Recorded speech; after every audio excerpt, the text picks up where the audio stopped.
Je ne dis pas qu'on se donne de l'énergie comme on se donne un litre d'essence de voiture. L'énergie dont on parle ici est subtile, invisible, et pourtant tout le monde peut la sentir. Tout le monde sent quand il est lourd, sans énergie, et quand, au contraire, il se sent vitalisé et léger. La seule chose est qu'un programme semble nous empêcher de parler de ces choses-là, comme si le but à en rester ignorant était que certains puissent vampiriser les autres. Seuls les starseeds semblent aptes à percevoir ce type d'énergie. Quoi qu'il me soit arrivé de parvenir à sensibiliser des humains de souche, si ce sont des courroies de transmission. Il y a des gens que certains nomment portails organiques, d'autres pervers narcissiques, qui ne savent avoir de rapports humains que dans une forme de manipulation qui consiste à pomper l'énergie des autres. Mais ça ne se fait pas comme on volerait un bidon d'essence, en siphonnant le réservoir d'une voiture. Non, ça se fait par ce qui caractérise la toxicité, car ce qui fait qu'on se vitalise mutuellement, ce sont les petites attentions, l'écoute sincère qu'on accorde aux autres, le fait de s'intéresser vraiment à ce qu'ils font non pas de manière superficielle et rapide, mais en y donnant du temps et de l'attention. Certains me reprochent souvent de voir l'amitié comme un échange de services, mais je vois que ceux qui ne la voient pas ainsi sont justement les vampires. Passer du temps avec quelqu'un pour ne faire que lui raconter sa vie, c'est le propre du vampirisme. En présence d'une personne qui ne vous parle que d'elle, vous êtes vampirisé. Il faut être capable d'écouter l'autre vous parler de lui, ce qui vous vampirise, afin qu'il vous écoute lui parler de vous, ce qui vous dynamise. Il faut donc que cette écoute mutuelle soit réciproque, pour que chacun vitalise l'autre. En général, dans les débuts d'une amitié ou d'une rencontre amoureuse, les premiers temps apportent cela. Les deux partenaires se sentent boostés, vitalisés l'un par l'autre. Mais avec le temps, souvent la curiosité pour l'autre s'éteint, et on ne le fréquente plus pour les mêmes raisons, par quoi les personnes se vampirisent mutuellement. Elles vont passer leur temps à se faire des reproches, tout en restant ensemble, car elles voudraient que l'autre soit adapté à elles, qu'elle soit la serrure de sa clé. Mais on se demande alors pourquoi rester ensemble ? Souvent, elles peuvent avoir peur de la solitude, par quoi elles se font vampiriser par l'astral encore plus, et donc préférer la présence de quelqu'un, même s'il lui est toxique. Mais il faut dire que derrière tout ça l'astral trame pour nous faire produire du louche. Donc au bout d'un moment, les deux personnes finissent par se détester, et leur relation devient un vrai enfer car elles sont productrices de louche à temps plein.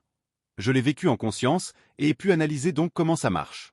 J'avais donné ma confiance à des gens que je croyais spécialistes de certains domaines, qui en fait ne l'étaient pas, ce que je n'ai compris qu'ensuite, qui m'avaient incité à arrêter d'intellectualiser. Eux intellectualisaient mais faisaient croire qu'ils ne le faisaient pas. Une fois que vous arrêtez d'intellectualiser, vous devenez la proie des entités de l'astral. Mais ça semble être le but. Pour réussir dans la vie économique, il faut donner son âme au diable, comme on disait autrefois. Il faut inciter des gens à ne plus intellectualiser, pour les donner en pâture à l'astral. Pour les enfants dans une famille, cette mésentente peut être une vraie torture. C'est ce que j'ai vécu enfant. Je ne comprenais pas le fait que je n'avais pas de vitalité quand j'étais chez moi, et que je n'en avais que si je sortais dehors, si j'allais grimper dans les arbres à la campagne avec mes copains, puis plus tard en ville si j'allais faire des recherches dans les bibliothèques ou découvrir le monde. Les parents reprochent dans ce cas à leurs enfants de ne venir à la maison que pour manger et dormir, mais qu'y faire d'autre, quand être chez soi c'est se faire vampiriser. Les humains, quand on leur exprime des choses comme ça, ne savent que ramener tout à l'ego, au fait qu'il faudrait qu'il y ait un coupable, ce qui est la patte de l'astral, qu'ils subissent sans s'en rendre compte. C'est l'astral qui résonne ainsi. Le pire est que, quand on sent ce type de problème de vitalité, on pense que ça vient de nous, et on en cherche des causes pathologiques, on se demande si ça pourrait être un problème de santé. Les médecins vous incitent à prendre des médicaments qui vous épuisent encore plus, car ils méconnaissent manifestement ces dynamiques de production de louche, créées par l'astral sur notre corps. Il est vraiment important de reconnaître l'existence de l'astral, même si la religion le condamne, qui est au service des dieux, qui vivent dans l'astral.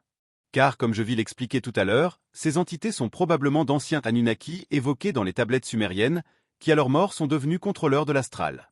On peut mettre longtemps avant de conscientiser le fait qu'il y a des échanges d'énergie entre les humains, par quoi ils se vitalisent ou s'épuisent. Mais, si on ne possède pas de mots pour décrire ces phénomènes, on ne peut pas les contrôler.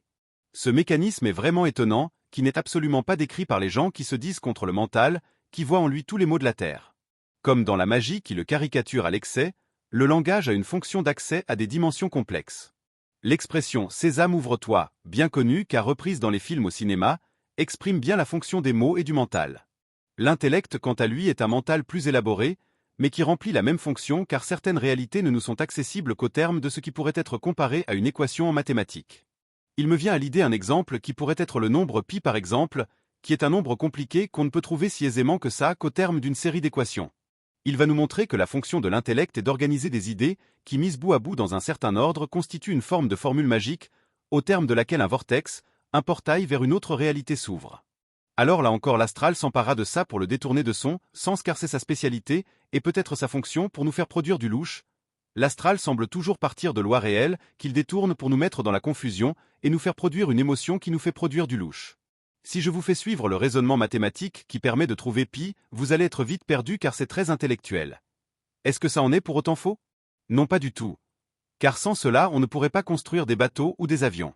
Le nombre pi est essentiel pour tracer un cercle parfait, à partir d'un diamètre et pour calculer des propriétés géométriques importantes, comme la circonférence, la surface et le volume de forme dérivée du cercle.